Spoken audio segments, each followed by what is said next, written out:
KG చేప ముక్కలు తీసుకున్నామండి. ఇందులో ఒక నిమ్మకాయ పిండుకుంటున్నాను.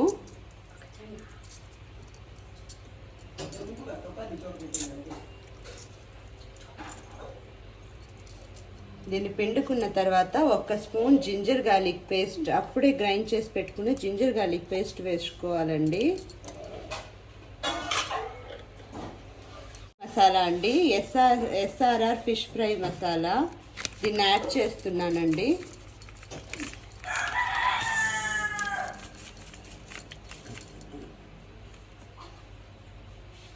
కలుపుకోవాలి.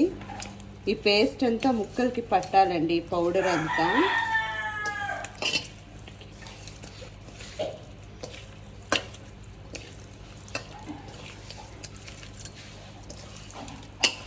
మీకు ఈ ఫిష్ ఫ్రై మసాలా పౌడర్ కావాలంటే లింక్లో డిస్క్రిప్షన్లో ఇస్తాను, ట్రై చేయండి.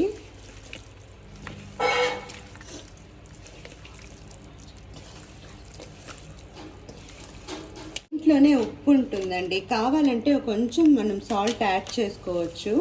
కొంచెం ఉప్పు తక్కువగా ఉంటుంది, కావాలంటే కొంచెం సాల్ట్ యాడ్ చేసుకోవాలి. యాడ్ చేసుకున్నానండి.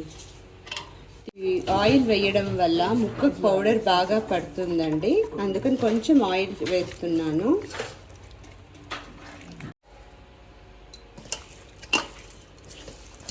అంతే అండి. దీన్ని ఇలా మ్యారినేట్ చేసి ఒక ½ an hour పక్కన పెట్టేసి ఆ తర్వాత డీప్ ఫ్రై చేసుకుందామండి.